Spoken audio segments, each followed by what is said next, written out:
حاضرین مجلس، ہم لوگ ماہ محرم سے گزر رہے ہیں اور آج محرم کی 9ویں تاریخ ہے، جس میں پیارے نبی صلی اللہ علیہ وسلم نے روزہ رکھنے کی خواہش ظاہر کی تھی۔ جب اللہ کے رسول صلی اللہ علیہ وسلم مکہ سے نکل کر مدینہ ہجرت کر کے چلے گئے تو آپ نے مدینے میں دیکھا کہ وہاں کے یہودی لوگ روزہ رکھ رہے ہیں 10 محرم کو۔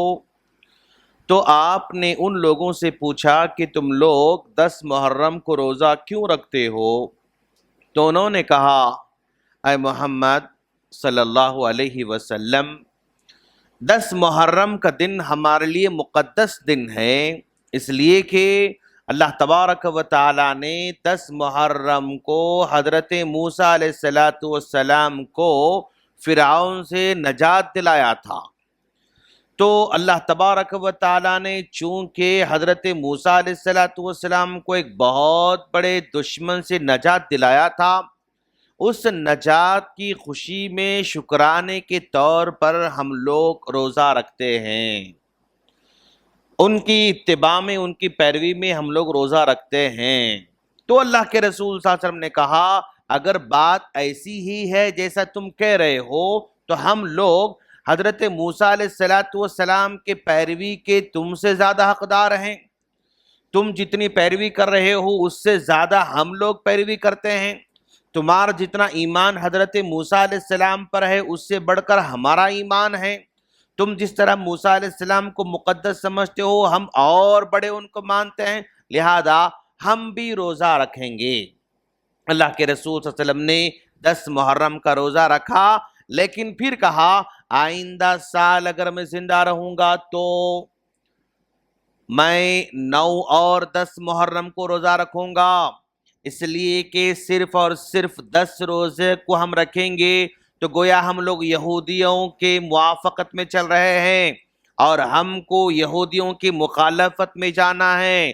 وہ 10 رکھتے ہیں تو ہم لوگ 9 اور 10 رکھیں گے، وہ 1 رکھتے ہیں تو ہم 2 رکھیں گے۔ تو اللہ کے رسول صلی اللہ علیہ وسلم یہودیوں کے ہر معاملے میں مخالفت کیا کرتے تھے۔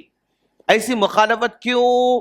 اس لیے کہ دنیا کے اندر اگر سب سے بڑی نافرمان قوم ہے تو وہ یہودی قوم ہے، جس نے نہ صرف لوگوں کے ساتھ توہین کا روا معاملہ کیا بلکہ اس نے اللہ تبارک و تعالیٰ کی بھی توہین کی۔ جب اللہ تبارک و تعالیٰ نے آیت نازل فرمایا من ذا الذی یقرض اللہ قرضا حسنا، کون ہے جو اللہ کو قرضہ دینے والا ہے، مطلب اللہ کے راستے میں خرچ کرنے والا ہے، تو یہودیوں نے کہا یہ دیکھو مسلمانوں کا خدا، مسلمانوں کا اللہ لوگوں سے قرضہ مانگ رہا ہے، لوگوں سے قرضے کا ڈیمانڈ کر رہا ہے۔ ان اللہ فقیر ونحن اغنیاء، یہ مسلمانوں کا رب جو ہے وہ تو فقیر ہے اور ہم تو مالدار ہیں، ہم قرضہ دینے والے ہیں۔ یہ مسلمانوں کا اللہ قرضہ مانگتا ہے اور ہم قرضہ دینے والے ہیں، تو گویا یہودیوں نے اللہ تبارک و تعالیٰ کو فقیر کہہ کر اللہ کی توہین کی، اللہ کے ساتھ انہوں نے دشمنی کی، اور پھر صرف اللہ تبارک و تعالیٰ کے ساتھ نہیں بلکہ انہوں نے فرشتوں کے ساتھ بھی دشمنی کی۔ انہوں نے حضرت جبرائیل علیہ السلام کے بارے میں کہا یہ جبرائیل نبوت لے کر ہم لوگوں کے پاس آنا تھا لیکن یہ نبوت لے کر محمد کے پاس چلے گئے، یہ جبرائیل ہمارے دشمن ہیں۔ تو انہوں نے آخری نبی کی جو وحی تھی وہ اپنے پاس لے کر آنا تھا لیکن محمد کے پاس لے کر چلے گئے، لہذا یہ جبرائیل یہودیوں کا دشمن ہے۔ تو انہوں نے اللہ تبارک و تعالیٰ کو فقیر کہا، فرشتوں کو انہوں نے اپنا دشمن قرار دیا، اور پھر یہ وَيَقْتُلُونَ النَّبِيِّينَ بِغَيْرِ حق، یعنی اللہ تعالیٰ فرماتا ہے یہودی ایسی قوم ہے جو نبیوں کو بھی قتل کرنے والی ہے۔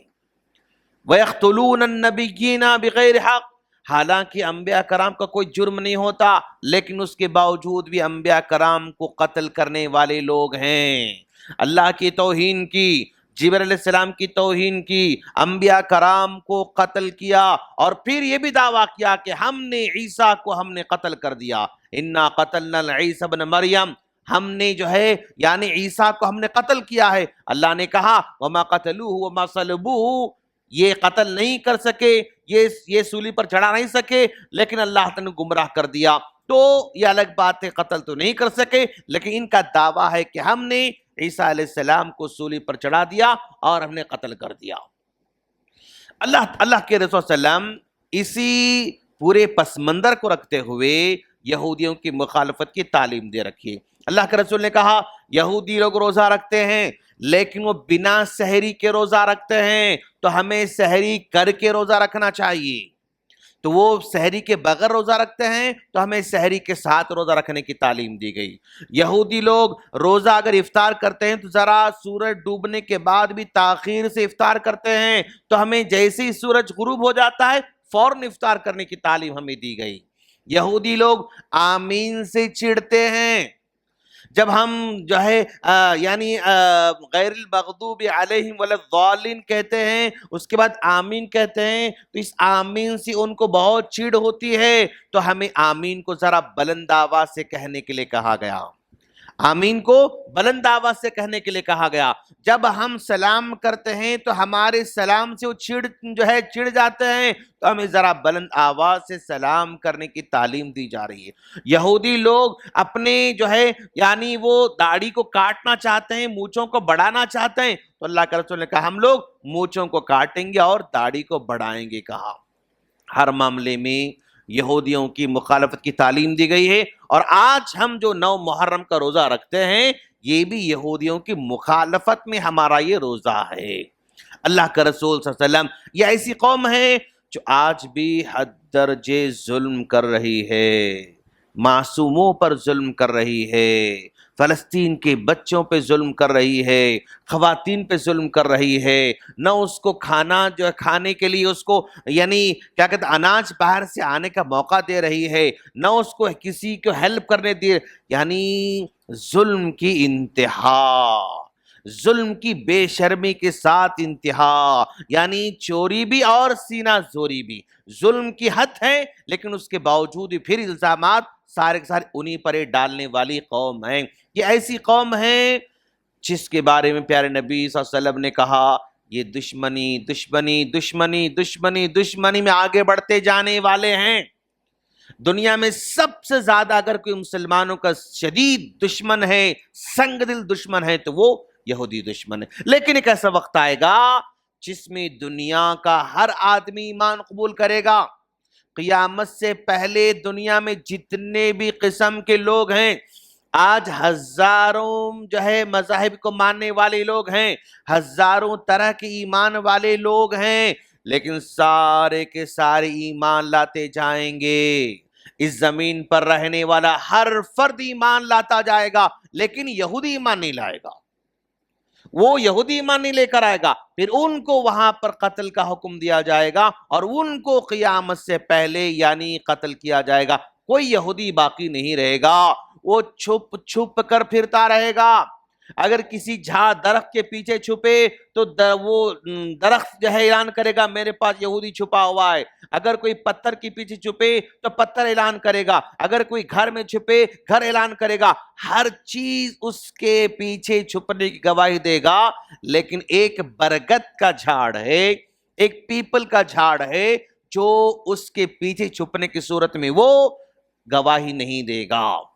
اسی لیے لوگ پیپل کے جھاڑ کی بھی عبادت کرتے ہیں، پیپل کے جھاڑ کو بھی مقدس سمجھتے ہیں. اور یہ یہودی پیپل کے جھاڑوں کو ہر جگہ اگانا چاہتے ہیں تاکہ یہ جھاڑ ان کا آخری سہارا بن سکے اور یہ جھاڑ ان کے چھپنے کا آخری سہارا بن سکے. الغرض 9 محرم کا روزہ جو رکھا جاتا ہے وہ یہودیوں کی مخالفت میں رکھا جا رہا ہے. تو ہمیں عقیدے میں بھی مخالفت کرنا ہے، عمل میں بھی مخالفت کرنا ہے، کلچر میں بھی مخالفت کرنا ہے، ان کے عادات سے مخالفت کرنا ہے، ان کے جتنے وہ طور طریقے جو انسان کو اللہ سے غافل کرنے والے ہیں ان کا وہ کلچر جو اللہ سے دور کرنے والا ہے، ان کی وہ تہذیب جو دین سے اور روحانی سے دور کرنے والی ہے، ساری کی ساری تہذیب سے، کلچر سے، جو انسان گناہ کی طرف لے کر جانے والی کلچر ہے، اللہ سے دور کرنے والی کلچر ہے، ماں باپ سے دور کرنے والی کلچر ہے،